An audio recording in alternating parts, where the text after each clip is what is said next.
Hello everyone, and welcome back to another Law & Order video, where we look at the story explanation behind games. Today we'll be diving into the epic survival horror title Resident Evil 7, and what better time to do this than now, with the much anticipated Resident Evil 8 just under 2 months away. Resident Evil 7 is set in Dolby, Louisiana, USA. The game took a new concept with the Resident Evil franchise and made it first person, which I feel added to the tension immensely. We'll be looking at the story as it happens in the actual timeline of events, including the DLCs, and how the story potentially ties in with the upcoming title. It all begins with a lady on a ship recording what seems to be a message to her husband Ethan. She states that she cannot wait to be done with her babysitting job and that she can't wait to come home. She then states that she has to go back to work and ends the message. Fast forward to what seems to be a few hours later, and a man called Alan seems hurt. They are talking about him being infected in the attack. What was a simple babysitting job has now turned out to be quite sinister. Alan mentions that he noticed the girl didn't attack our character, who replies, "It's part of her imprinting protocol," whatever that means. Alan gives her a vial of the girl's tissue samples, and the girl is revealed to be named Evelyn, or Evie for short. The woman goes in search of Evie and eventually comes across a mass of something in the kitchen. She goes on to explain to Alan that Evie is vomiting some sort of black substance. This shows us that she is not just any ordinary girl. Upon turning a corner, the woman comes face to face with some sort of creature, made of the same stuff as was found in the kitchen. Who is this Evie and how is she capable of creating such monstrosities? After tracking Evie down to the sub-levels of the ship, she starts talking about being a family and calls the woman Mommy. This clearly takes the woman by surprise, but the girl goes on to state this. "I don't want to live in the lab anymore. I want a house, and I want you to be my mommy." Evie runs off, which sets off a chaotic chain of events. The woman makes her way up to the top level of the ship and stumbles across Alan, who is in pretty bad shape. Evie then kills Alan and infects the woman. She wakes up, goes into the next room, and assuming that she is just going to die, leaves a message to Ethan but tells him to stay away. She runs down a corridor to see Evie take out the entire ship. The woman falls into the water and it fades to black. Now we switch over to a news report on a storm and flooding in Louisiana. There are also reports on a missing ship from the Gulf. The TV turns off and we hear a man stating to a lady called Marguerite that he's found another one. The man walks in with a young girl in his arms. It's Evie. They mention that the other one they found is sleeping. Marguerite asks the daughter of the family, revealed as Zoe, to get some fresh clothes from the laundry room and to take them up to the bedroom which used to belong to the son, Lucas. Zoe makes her way to the bedroom. The father leaves and says he needs to check the boathouse due to flooding, and up in the attic, Zoe uses Lucas's computer, which appears to have an FU list, a list of people that have annoyed him. It seems that Lucas doesn't really like his family much. It also appears from this dated entry that it's around October 2014. Upon waking Evie up, this happens. "They're mine now." What?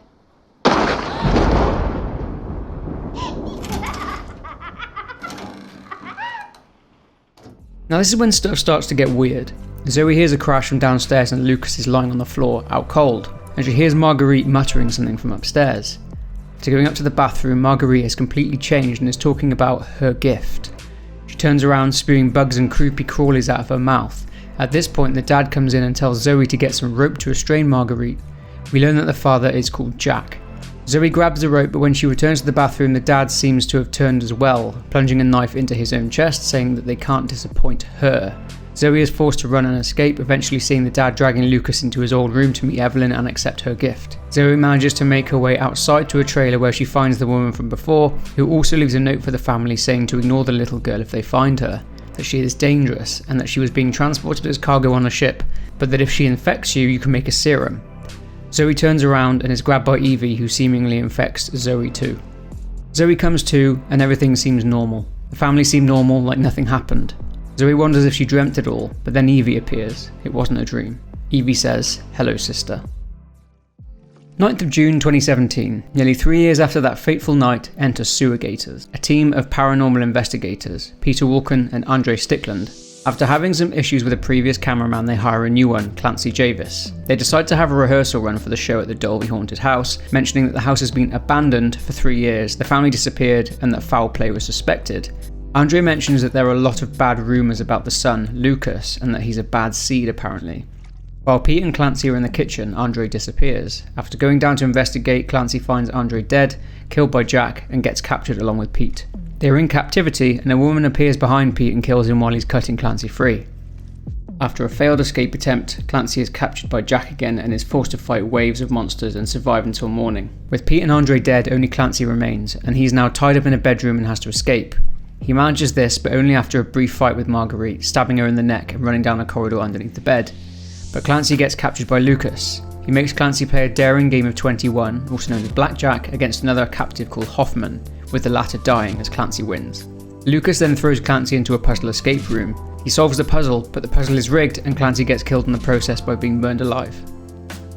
One victim does end up at the house but makes it out alive, escaping through the attic window. However, after going to the police, they find LSD in his possession, so they don't believe him or take him seriously. We then see Ethan driving down a dirt road. Ethan mentions to his friend on the phone that Mia is not dead, that she is alive in Dulvey, Louisiana, and that she wants him to come get her. Ethan received an email from Mia on July 18th, 2017, which stated, "Dulvey, Louisiana, Baker Farm, come get me." Ethan arrives at the house, but the front gate is locked and it seems no one else is around. He stumbles across the sewer gator's van and a script for their show with the words "Join us" scrawled across the back. Eventually, Ethan makes it inside the house using an alternate route. Inside, he finds numerous signs that people have disappeared in this area, including a list of people and their current status. Ethan ventures into the basement and finds Mia locked away in a cell. She looks shocked and surprised to see him and denies sending him the message. She also doesn't seem to remember much, but she mentions that they can be a family now that he's here. Mia is snatched away but returns and attacks Ethan, seemingly possessed.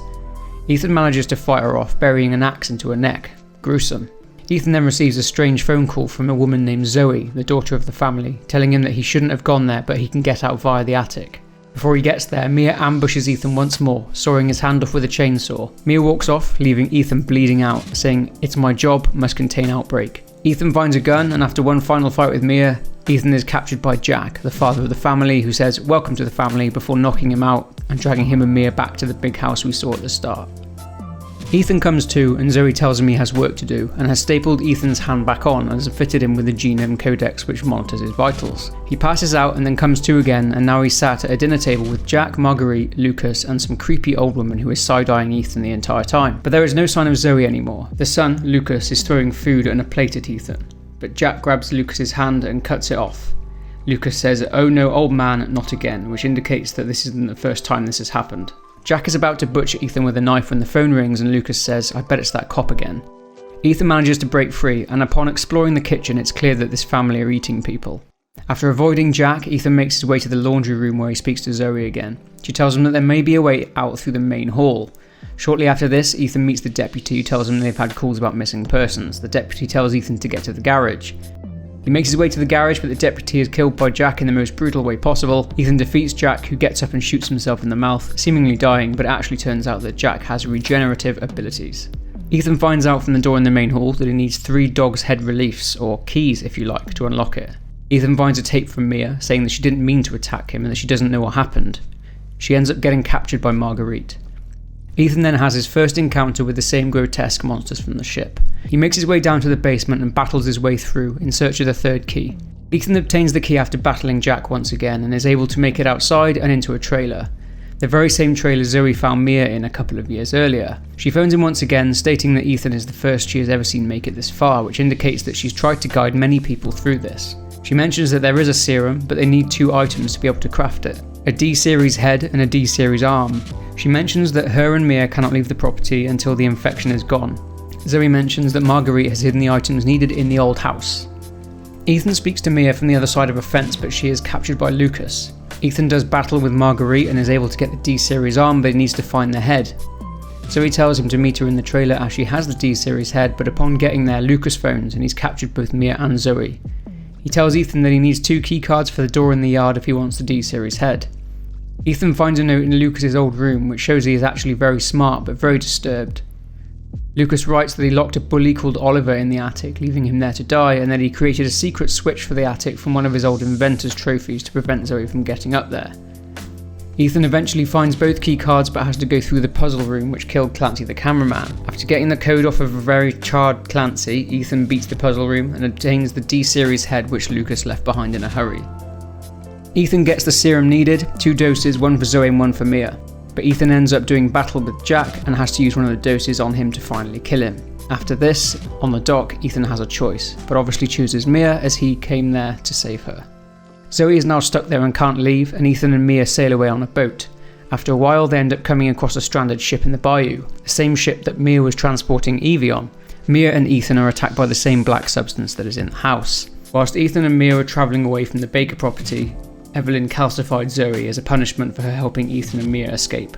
Mia wakes up and sees Ethan get enveloped by the black substance. She makes her way onto the ship, and after a few flashbacks, she encounters Evie, who asks her if they can be a family now. She says no, and Evie laughs, then disappears. Whilst revisiting the ship, Mia's flashbacks bring back her memory of what happened on the ship. Mia finds notes and diary entries all over the ship, some stating that the crew didn't know the true reason for Alan, Mia and Evie being transported on the ship. One such entry says that apparently the trio are relatives of the captain and that they must be pretty hard up as a family if they're having to travel on a cargo ship. These notes also state how Evie attacked the ship and its crew members, and how the monsters we've seen started attacking and eating crew members.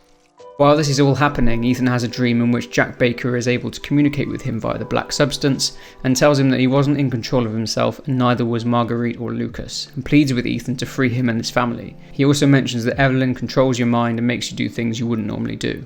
Mia reaches Ethan, frees him and pushes him out of the door, sealing herself in there with Evie, but not before she has given Ethan a sample of Evie's tissue. Upon leaving the ship, Ethan spots a helicopter flying overhead. After reaching a cabin with a radio in it, a voice is heard saying this. Alpha 1, this is Bravo 1. Do you read? This is Alpha 1. Report. Did you find anything? A thorough search of the Baker property revealed 0 survivors. Repeat, 0 survivors. We did find evidence of a skirmish. Evelyn? Negative. However, we did find several encrypted messages from the Baker's son Lucas to an unknown third party. You can probably guess who that was. That's just great. We've had reports using the abandoned mine south of the property. I'm gonna go have a look. Roger that. We'll meet you at those coordinates. If you encounter Evelyn, orders are shoot to kill. Repeat, shoot to kill. So it seems that Lucas has been sending messages to a third party, but it's not clear to us yet just who this is. It seems the people on the radio are also looking for Evelyn, and the orders on Evelyn are shoot to kill. After getting the information on Lucas and Evelyn's whereabouts in the abandoned mine, Ethan makes his way there. Ethan uses Evie's tissue samples that he got from Mia to create the E-necrotoxin.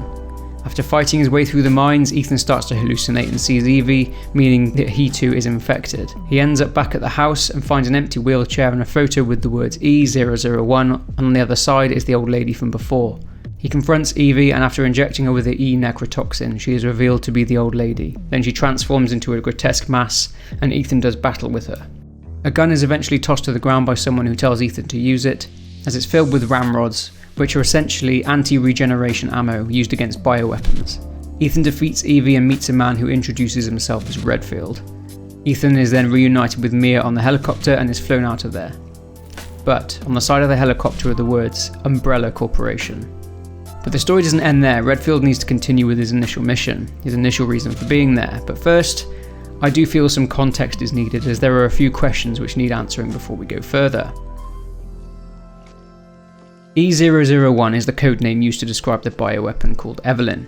While Ethan is venturing through the salt mines, he comes across a lab with a computer which details emails sent by Lucas Baker to the third party mentioned before. These emails detail different changes in Evelyn's behaviour.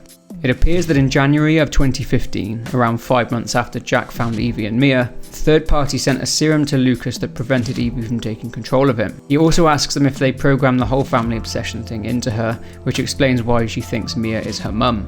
The serum provided to Lucas allowed him the opportunity to play along with Evelyn and fooled her to make her think that he was still under her control. As a result, Lucas would provide more updates over the coming months. In an email dated November 4th, 2015, it also appears that Lucas was the one who locked Mia up as she was getting violent, and Lucas describes Evie as a bioweapon. 10 months later, in September 2016, Lucas is concerned that Evie's family obsession is getting out of hand as she keeps getting everyone to kidnap more people to add to her freak show of a family. He mentions in this email that Evie is starting to look sick, wrinkly and old, and getting grey hairs. This is due to Evelyn having an accelerated growth rate, meaning she ages faster than everyone else, which makes sense as to why we see the old lady everywhere. It turns out that Evelyn stopped getting her regular doses of a stabilising compound, which would have halted her aging. In the lab, we can also see experiments being done on Evie and test subjects being turned into moulded, detailing their symptoms. The moulded used to be people, and as seen in the incinerator room, there are people who were infected by Evelyn and turned. Over several years, there were 5 iterations of human bioweapons created, starting with the A series through to the E series. Evelyn, or E001, was a prototype, and showed remarkable abilities to control the mold and in turn to control human beings, as was her ability to break down mental barriers in hosts through psychological stressing in order to brainwash them into doing whatever she wanted them to do, hence why the Baker family and Mia went crazy. So we can see from some lab documents that the purpose of this bioweapon is to turn enemy combatants into willing servants. A lot of the info in the lab documents is redacted, so we don't know who else is involved, but it does mention that companies are chomping at the bit to get on board. This explains why Evelyn had to be transported to a different lab, as companies were trying to sabotage the creation of the E-type bioweapon so they could level the competition, so to speak. This project was instigated in the year 2000 as one of several concepts for the company's NextBAS initiative. NextBAS stands for Next Generation Experimental Battlefield Superiority. This initiative was created in order to develop a bioweapon which would be used to neutralize mass combatants with minimal direct contact. It goes on to state that NextBAS was folded and the assets were diverted to this project. It turns out that the black fungus, aka mold, is commonly called mutamycete. We don't know whether mutamycete was discovered, as this information is redacted, but me personally, I think that this could be something to do with Africa and Ouroboros. The Ouroboros virus was encountered by Chris Redfield and Sheva Alomar in Resident Evil 5, and bears similarities to the molded in how it infects and uses its host for control over them. They chose the appearance of a 10-year-old girl in order to ensure ease of blending in with the population. This may explain why Evie had an obsession with family, as it was actually programmed into her, as Mia mentioned on the ship. The infected are controlled by Evie, even self-mutilating, as seen by Jack during the daughters section. So as mentioned earlier on, what is known as the mutamycete is also known as the mold. From what we can gather, it's essentially a superorganism type of fungus which is used as a means of mind control, with a human bioweapon controlling human beings. Once a host is infected, the mold ingests nutrients from the body and uses them to propagate itself, taking over the cells in the body. One of the side effects of this is regenerative abilities, like when Jack shoots himself and reappears and you can see the healing process happening right before us. The second stage of infection is seeing Evelyn via hallucinations. This is why Ethan sees Evelyn in the mines, as his infection has progressed to the second stage. The final stage of the infection happens when the human suffers severe damage or trauma to the body. This is shown as after Ethan beats Jack the second time, Jack reappears as a heavily mutated version of himself. Injecting a subject with the serum at this stage would be fatal, but injecting it during stage 1 and 2 would actually cure the subject. Anyway, that's enough with the science lesson, so let's hop back into the story. As the helicopter carrying Ethan and Mia flies away, Redfield speaks to a woman over the radio who tells him that Lucas Baker is their only link to the Connections. The Connections seem to be the third party that Lucas has been working with. We learn that contact has been lost with the first team that went down into the mines, and they have lost 3 of their best men. We also learn that Lucas has turned the mine into his own personal hideout. In Chris's inventory, we find a mission briefing folder adorned with the umbrella logo from the helicopter telling us the mission name, Lurking Fear. We also learn through this brief that the primary mission is to extract Lucas. Even though it's an Umbrella mission, Chris is still working for the BSAA as a bioweapons specialist and not Umbrella. It's made clear that the Connections are the ones who are producing bioweapons, and Lucas is the one monitoring Evelyn and reporting his findings back to them. This also means that Mia was working for the Connections too. Lastly, we find a letter detailing Umbrella's goals. It states that although many of their staff came from the original Umbrella Corporation, the sole purpose of the new Umbrella is to make amends for the damage and the mess they caused under the Umbrella name. They seem to have reincorporated as a private military contractor in 2007, which is 10 years prior. They are now known as Blue Umbrella. They claim to want to put a stop to anyone who is creating bioweapons and those who are supporting them too. They say that they've made a mess and want to help clean it up. They say they are keeping the Umbrella name as they want to take responsibility for the old mess, I guess to avoid anyone digging it up in the future and linking the new private military contractor to the old Umbrella. Chris eventually finds one of the men with a bomb strapped to his neck. Lucas is disguised as an agent and straps a bomb to Chris's wrist. Lucas walks off and releases E-type mutamycete spores into the air. Upon reaching a lift, Chris speaks with the woman on the radio again. He voices his displeasure at having to work with Umbrella, and even though the BSAA is convinced, Chris still has his doubts that they've turned a new leaf. Chris finds the second soldier who gets brutally beheaded by Lucas, and then reaches the third one, and after initially saving him, Lucas activates the bomb on his neck and kills him too. He activates a 10-minute timer on Chris's wrist bomb. After a tense fight with a fat molded, Chris finds a canister of nitrogen and freezes the bomb on his wrist before it can detonate. After avoiding a few more of Lucas's traps, Chris makes his way to what seems to be an underground lab and finds a room in which they observed Evelyn. A diary entry in a locker from June 2017 indicates that Lucas got promoted to lead researcher over an actual qualified scientist. He mentions in this diary entry that Lucas just seems more interested in making the moulded fight each other and carrying out unnecessary autopsies. Chris confronts Lucas as he is at his computer and he freaks out and runs. It turns out that Lucas killed all of the researchers but lied to the connections about their fate, instead saying they died in a freak accident. He does this as he's planning to cut ties with the connections and keep Evelyn and her mould all for himself. This is so he can sell the e-data to another buyer. Looking at his computer, Lucas was sending an email when Chris interrupted him, saying that he's sending the e-data. But who is he sending it to if it's not the connections? Chris is surprised by Lucas, who attacks him with a knife, but Chris shoots Lucas in the chest. Remember earlier we mentioned that if the body of an infected individual is severely damaged, it causes a mutation? Well, that happens here. Chris shooting Lucas triggered a mutation. Chris fights a mutated Lucas, defeating him. Chris managed to stop the transfer of the information to whoever Lucas was sending it to. Chris returns to the Baker property and seems a bit sad that he couldn't save them. The lady on the radio mentions that a perimeter wall has been set up, that the mould has been contained, and that they hope the Bakers are Evelyn's last victims. Around 3 weeks later, a man is walking through the swamps of the bayou when he comes across 2 soldiers crouched down, with a calcified Zoe on the ground. This man freaks out and seems to know Zoe somehow. The man fights with the soldiers, knocking them out and taking one of the soldiers and Zoe back to a cabin. The man is revealed to be Jack's brother, Zoe's uncle. The soldier says there is a cure, but it's at a nearby shack, leaving the cabin to go get the cure.